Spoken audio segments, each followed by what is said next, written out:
Hi అండి, అందరికీ దసరా శుభాకాంక్షలు. మా అమ్మాయి వాళ్ళ ఇంట్లో అయితే మణిద్వీప వర్ణన పూజ అయితే చేసుకున్నారు. ఫస్ట్ అయితే లలితా సహస్రనామ పారాయణం చేసుకున్న తర్వాత 9 సార్లు మణిద్వీప వర్ణన అయితే చదివారు.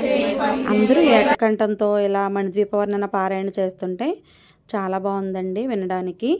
9 రకాల పువ్వులతో అలాగే 9 నైవేద్యాలతో మణిద్వీప వర్ణన అయితే చేసుకుంటారు. ఇంకా కొంతమంది అయితే 32 రకాలతో కూడా మణిద్వీప వర్ణన పూజ అయితే చేసుకుంటారు. ఒక్కొక్కరు ఒక్కొక్క విధంగా చేసుకుంటారండి వీలుని బట్టి. ఫస్ట్ అయితే లలితామాత అష్టోత్తరం చదివారు. 108 మంత్రాలు ఉంటాయి కదా, 108 పువ్వులు కూడా అమ్మవారి దగ్గర పూజ చేసుకుంది. ఇలా అష్టోత్తరం చదివిన తర్వాత లలితా సహస్రనామ పారాయణం స్టార్ట్ చేసినప్పటి నుండి కుంకుమ పూజ అయితే చేసుకుందండి. ఇంకా మణిద్వీప వర్ణన స్టార్ట్ అయినప్పటి నుండి ఒక్కొక్క లైన్కి ఒక్కొక్క పువ్వు వేస్తూ ఇలా పూజ అయితే చేసుకోవాలి. మేమైతే అప్పటికప్పుడు అనుకుని ఇలా ప్లాన్ చేసుకున్నామండి. అయినా అమ్మవారి దయ వలన పూజ అయితే చాలా బాగా జరిగింది. ఇలా మణిద్వీప వర్ణన లలిత సహస్రనామ పారాయణం చేసుకుందాం అనేసరికి అన్ని రకాల పువ్వులు కూడా చాలా బాగా దొరికినాయండి. తామర పువ్వులు రెడీగా ఉంటాయా లేదా అనుకున్నాం, కానీ ఒక రోజు ముందే బాగా పట్టుకొచ్చి ఇచ్చారు. అన్ని పువ్వులు కూడా చాలా బాగున్నాయి. 108 రేఖల తామర పువ్వులు ఇవి. అలాగే కదంబం పువ్వులు కూడా బాగా దొరికినాయండి. అమ్మవారి దయ వలన మనం అనుకున్నది అనుకున్నట్టుగా ఇలా మణిద్వీప వర్ణన పూజ అయితే చాలా జరిగింది. లలిత పాడడానికి కూడా చాలా మంది వచ్చారు.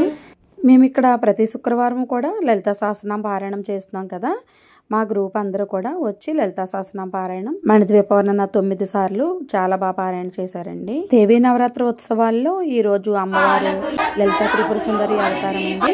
అందుకని ఈ రోజు ఇలా లలితా సహస్రనామ పారాయణం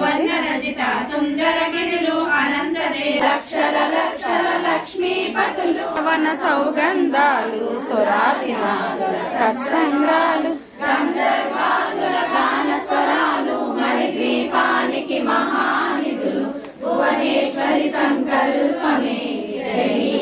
మణిద్వీప వర్ణన పూజకి 9 రకాల పువ్వులు 32 చొప్పున పూజ చేసుకుంటారు. ఒక్కొక్క లైన్కి ఒక్కొక్క పువ్వు చొప్పున పెట్టి పూజ అయితే ఇలా చేసుకుంటారు. పూజ అయిన తర్వాత అలాగే నైవేద్యాలతో పాటు ఫ్రూట్స్, దానిమ్మ గింజలు అయితే ఇంపార్టెంట్గా పెడతారండి, అమ్మవారికి ఇష్టమని. అలాగే అమ్మవారి దగ్గర రవికలు కూడా కానీ చీర కానీ పెట్టి తాంబూలం పెట్టుకోవాలి. అలాగే గాజులు కూడా పెట్టుకోవాలి. ఇలా అమ్మవారి దగ్గర పెట్టిన చీర పూజ చేయించుకున్న వాళ్ళు కట్టుకుంటారు. వచ్చిన ముత్తైదువులందరికీ కూడా పాదాలకు పసుపు రాసి పొట్టు పెట్టి గంధం పెట్టి ఇలా బ్యాగులు తెప్పించిందండి. దానిలో ఫ్రూట్స్ అలాగే తాంబూలం బ్లౌజ్ పీస్ వేసి ఇలా తాంబూలం అయితే ఇచ్చింది.